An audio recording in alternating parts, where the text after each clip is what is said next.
یل مزے سے بھاری قدم بڑھاتا اس کی طرف بڑھ رہا تھا، جبکہ وہ شخص گارڈ کے لیے باہر بار بار دروازے کی سمت دیکھتا۔ عبیرہ بھی اپنی جگہ سے اٹھ بیٹھی۔ اس شخص نے پریشان نظروں سے ان دونوں کو دیکھا۔ کون ہو تم لوگ؟ کیا چاہتے ہو؟ اب کی بار وہ ان دونوں کی جانب دیکھتا چیخا تھا۔ عبیرہ اپنی جگہ سے اٹھتی اس کی طرف بڑھی، جو اب حیران سا اسے اپنی قریب آتے دیکھ رہا تھا۔ کمرے میں یکدم اندھیرا چھا گیا۔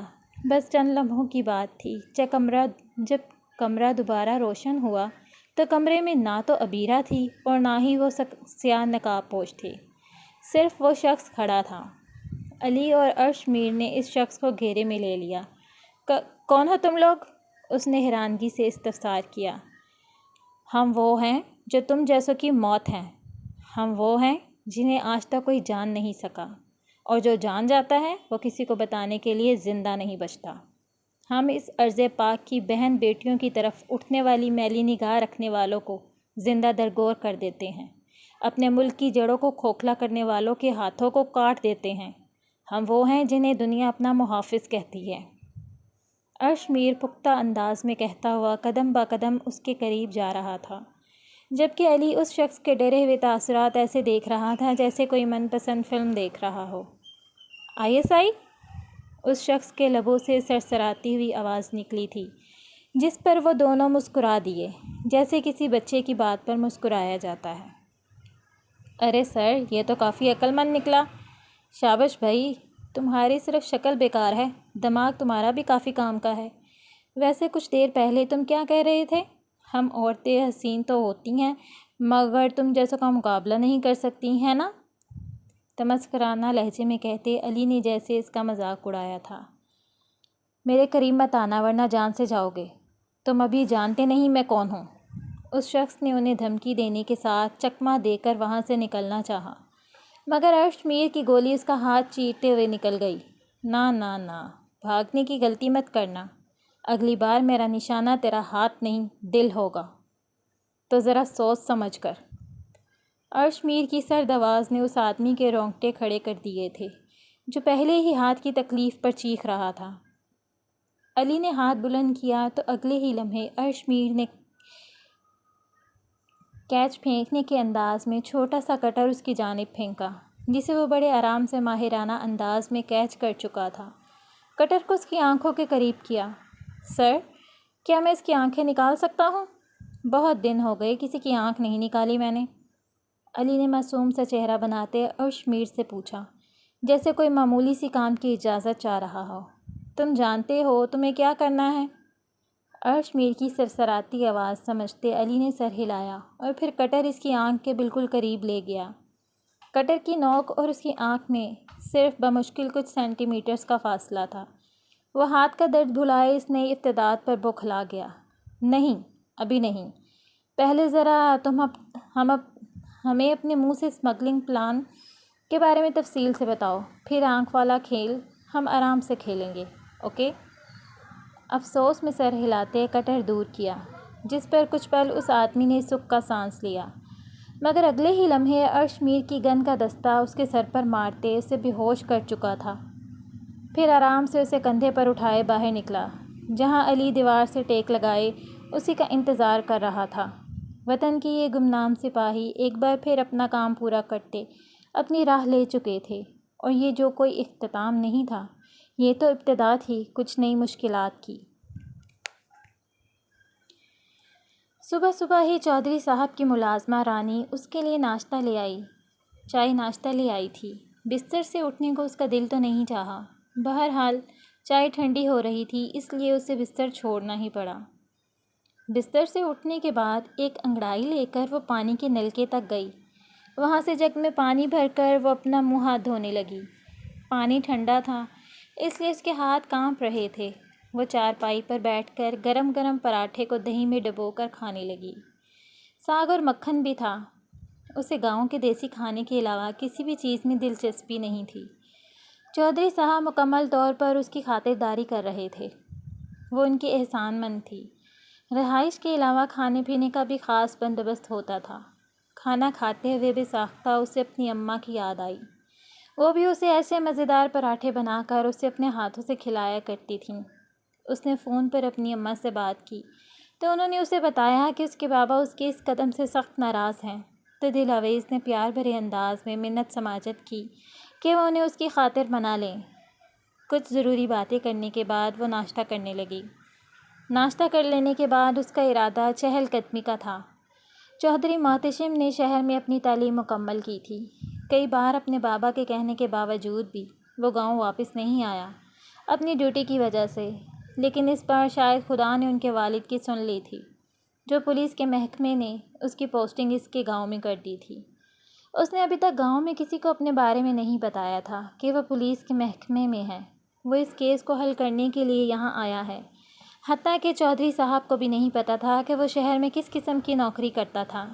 جب سے وہ گاؤں آیا تھا، چودھری صاحب نے اس کی حفاظت کے لیے باڈی گارڈ مقرر کر دیے تھے، مگر اچانک ایک دن وہ حویلی سے نکل گیا اور ایک کار حادثہ پیش آیا۔ اب وہ ہاسپٹل سے واپس حویلی آ چکا تھا۔ ناشتہ کرنے کے بعد وہ حویلی سے باہر نکل آیا۔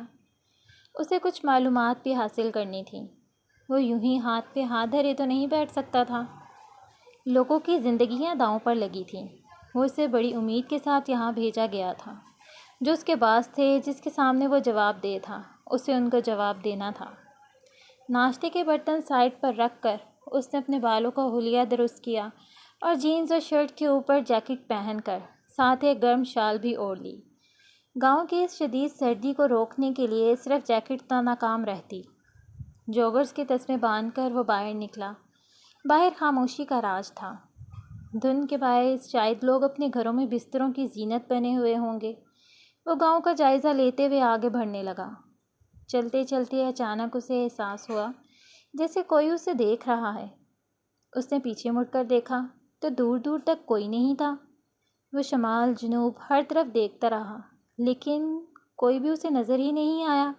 اگر واقعی وہاں کوئی نہیں ہے تو پھر اسے ایسا کیوں محسوس ہوا جیسے کوئی اسے دیکھ رہا ہے؟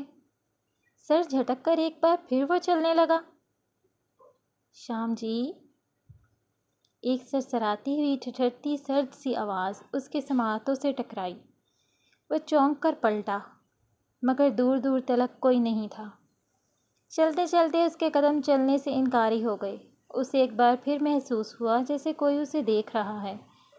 ایک بار پھر اس نے مشرق، مغرب، شمال، جنوب ہر طرف اپنی نگاہ دوڑائی۔ اس بار بھی اسے کچھ نظر نہیں آیا۔ بے ساختہ اس نے اپنے ہاتھ سے ماتھے کو چھوا تو اسے جیسے کرنٹ لگا ہو۔ اس کے ماتھے پہ پسینہ تھا۔ پسینہ؟ ایسا کیسے ہو سکتا ہے؟ تھوڑی دیر پہلے ہی تو اسے اتنی شدید سردی محسوس ہو رہی تھی، اب اچانک یہ پسینہ کہاں سے آ گیا؟ وہ کھڑے ہو کر اچھے سے ہر طرف کا جائزہ لینے لگا۔ لوگوں کے پتھروں سے بنے گھروں اور لمبے لمبے درختوں کے علاوہ اسے کچھ نظر نہیں آیا۔ اس نے خود کو نارمل کرنے کے لیے گہری سانس خارج کی اور ماتھے سے پسینہ پونچھ کر ایک بار پھر سے چلنے لگا۔ کل کی نسبت آج دھند بہت کم تھی، لیکن سردی بہت زیادہ تھی، کیونکہ باہر سرد ہوائیں چل رہی تھیں اور ہوا کی وجہ سے دھند آسمان پر چڑھ کر بادلوں کا روپ دھار چکی تھی۔ پرندے بھی سردی کی وجہ سے گھونسلوں میں ہی چھپے بیٹھے تھے۔ اس نے رانی حویلی کے ملازمہ کو اپنے ساتھ باہر چلنے کو کہا۔ موسم بہت خراب تھا، اس لیے وہ تو اس کی بات سن کر ہی بدک گئی۔ نہ باجی، میں تو نہیں جانا آپ کے ساتھ، اتنا خراب موسم ہے اور چھوٹے چودھری بھی حویلی میں ہی ہیں آج کل، مجھے تو ان کے غصے سے بہت ڈر لگتا ہے۔ اف رانی، تمہارے وہ چھوٹے چودھری بھی انسان ہیں، تم اس انسان سے ڈرتی کیوں ہو اتنا؟ میں تو نہیں ڈرتی تمہارے اس چھوٹے چودھری سے۔ تم میرے ساتھ چل رہی ہو تو بس چل رہی ہو، میں نے کہہ دیا یہ میرا آخری فیصلہ ہے، اور اگر تم میرے ساتھ نہ گئی تو مجھ سے پھر بات مت کرنا دوبارہ۔ رانی کی بات سن کر اس نے غصے سے دھمکی دینے والے انداز میں کہا اور اپنے کمرے کی طرف بڑھ گئی۔ ارے باجی، آپ تو ناراض ہی ہو گئیں۔ چلو ٹھیک ہے باجی، میں آپ کے ساتھ چلتی ہوں، آپ تو چھوٹی سی بات پر ناراض ہو جاتی ہیں، اس نے منہ بسور کر کہا اور اس کے پیچھے ہی کمرے میں آ گئی۔ چلو پھر تیار ہو جاؤ تم بھی، اس نے کہا اور واش روم میں گھس گئی۔ رانی بھی باہر چلی گئی۔ اس نے کون سا تیار ہونا تھا، کچھ دیر بعد وہ تیار ہو کر گھر سے باہر آ گئیں۔ وہ گاؤں کی چھوٹی چھوٹی گلیوں سے نکل کر اب بڑی سڑک پر آ گئی تھیں۔ موسم خراب کی وجہ سے ان کو کوئی زی روح بھی دور دور تک نظر نہیں آ رہی تھی۔ سب اپنے گھروں میں دبکے پڑے تھے، بس صرف سرد ہوا کے جھونکے ادھر سے ادھر اٹکھیلیاں کرتے پھر رہے تھے۔ وہ دونوں آہستہ آہستہ چلتی ہوئی جنگل کی طرف جانے والی سڑک پر آ گئیں۔ دلاویز 2 قدم آگے تھی اور رانی اس کے پیچھے۔ وہ بہت آہستہ چل رہی تھی۔ دلاویز نے اس کی چال دیکھ کر چڑھ کر کہا، رانی جلدی جلدی سے چلو، موسم کافی خراب ہے۔ اب اس کو بھی احساس ہو رہا تھا کہ ان کو نہیں آنا چاہیے تھا، لیکن افسوس اب تو وہ آ گئی تھیں۔ باجی چل تو رہی ہوں، اس نے برا سا منہ بنا کر کہا اور تیز چلنے لگی۔ وہ دونوں سڑک کے بیچوں بیچ چل رہی تھیں جب اچانک ہی سامنے سے چودھری ماتھیشم آن ٹکرایا۔ اس کو اپنے پاس رکتے دیکھ کر دونوں نے پہلے ایک دوسرے کو اور پھر اس کی طرف دیکھا۔ رانی کو جس بات کا ڈر تھا وہی ہوا۔ رانی اس کو اپنی طرف آتا دیکھ کر ڈر کر دلاویز کے پیچھے چھپ گئی اور اس کے کندھوں کو مضبوطی سے پکڑ لیا۔ اس سے پہلے کہ وہ رانی کی اس حرکت پر حیران ہو کر اس سے کچھ پوچھتی، وہ خونخوار نظروں سے ان کو گھور کر بولا، رانی تم یہاں اس وقت کیا کر رہی ہو؟ تمہیں نہیں پتہ موسم خراب ہے اور گاؤں کی لڑکیاں خراب موسم میں یوں گھر سے باہر نہیں نکلتی۔ مخاطب تو رانی سے تھا، لیکن گھور وہ دلاویز کو رہا تھا۔ جی پتہ ہے چھوٹے چودھری، اس نے تھوک نگل کر ڈرتے ڈرتے آہستہ سے کہا۔ وہ رانی جس کی زبان ہر وقت فرفر چلتی رہتی تھی، اب ڈر ڈر کر بول رہی تھی، چھوٹے چودھری۔ اس نے رانی کے منہ سے یہ نام سن کر دہرایا، تو جناب خود چہل قدمی کرنے نکلے ہیں اور دوسروں پر پابندی؟ دلاویز اب سمجھ گئی تھی رانی کے ڈر کی وجہ۔ اس نے اپنے سامنے کھڑے اس شخص کی طرف غور سے دیکھا۔ سیاہ کلر کی جینس پر براؤن شرٹ اور جیکٹ پہنے، کندھوں پر براؤن شال اوڑھے، دراز قد کا مالک وہ شخص اپنی غصیلی نظروں سے اس کو ہی گھور رہا تھا۔ اس کی رنگت سرخ و سفید، چوڑے شانے، کشادہ پیشانی، بڑی بڑی براؤن آنکھیں، مغرور کھڑی ناک اور گھنی مونچھوں تلے عنابی ہونٹ جن کو اب وہ غصے میں بھینچے کھڑا تھا۔ وہ شخص مردانہ وجاہت کا بھرپور شاہکار تھا۔ اس کے ذہن میں ایک دم سے جھماکہ ہوا، یہ تو وہی شخص تھا جو اس دن ہاسپٹل میں ملا تھا، تب بھی وہ اسے ایسے ہی گھور رہا تھا۔ اس کے ماتھے پر پڑے ڈھیر و بل دیکھ کر ایسے لگ رہا تھا جیسے وہ آج اس دن سے بھی زیادہ غصے میں ہے۔ اگر تمہیں پتہ ہے تو پھر تم کدھر جا رہی ہو منہ اٹھا کر؟ حد ہوتی ہے لاپرواہی کی۔ اس نے انتہائی غصے سے استفسار کیا اور پھر دلاویز کی طرف دیکھا جو اس کو بہت غور سے دیکھ رہی تھی۔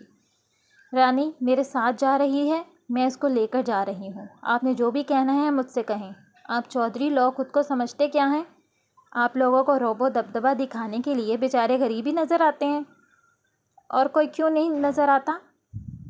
غریب بیچارے آپ لوگوں کے آگے کچھ بول نہیں سکتے، اس لیے۔ دلاویز کی جو خاموش کھڑی تھی اس کو ہی غور سے دیکھ کر بولی۔ دلاویز جو غصے سے کھڑی اسے ہی دیکھ رہی تھی، ایک دم سے غصے میں بولی اور پھر تابڑتوڑ اس پر الزامات لگانے شروع کر دیے۔ رانی بھی اس کے بولنے پہ حیران ہو گئی۔ حالانکہ چودھری ماتھیشم نے کچھ غلط نہیں کہا تھا، غلطی سراسر ان کی اپنی ہی تھی، یہ رانی بھی اچھی طرح جانتی تھی۔ جیسے ہی چودھری ماتھیشم کا دھیان دلاویز کی طرف ہوا، رانی موقع ملتے ہی پیچھے سے فرار ہو گئی۔ چودھری ماتھیشم نے سرتاپا اس مومی مجسمے کا جائزہ لیا۔ بس کسی کو پانی کی شدت ہونی چاہیے، وہ اپنے آپ کے سامنے آ جاتا ہے، جیسے تم میرے سامنے آ گئی۔ روحیں اپنی جیسی روحوں کو ڈھونڈ ہی لیتی ہیں، یہ طاقت انہیں ازل سے ودیعت کر دی گئی ہے۔ وہ لو دیتی نگاہوں سے اسے دیکھتے ہوئے بوجھل آواز میں بولا۔ دلاویز رانا نے اس کی بات کا مطلب سمجھتے ہوئے خشمگی نگاہوں سے اسے گھورا۔ میں لبوں سے کچھ نہ کہوں اور یہ چاہتا ہوں کہ میری بات خوشبو کی طرح اڑ کر تیرے دل میں اتر جائے، وہ زمانی انداز میں بولا۔ جسٹ شٹ اپ، میں نے تمہیں پہلے بھی وارن کیا تھا کہ میرے سامنے مت آنا، ورنہ مجھ سے برا کوئی نہیں ہوگا، اور یہ جو تم مجھ پر ٹرائی مار رہے ہو اتنے اوچھے طریقوں سے، جانتے کیا ہو میرے بارے میں؟ بتاؤ۔ اس کے الفاظ سن کر دھاڑی اور بولتے بولتے اس کے بالکل سامنے آ کر غر آئی۔ غصے سے اس کے دماغ کی رگیں تن گئی تھیں۔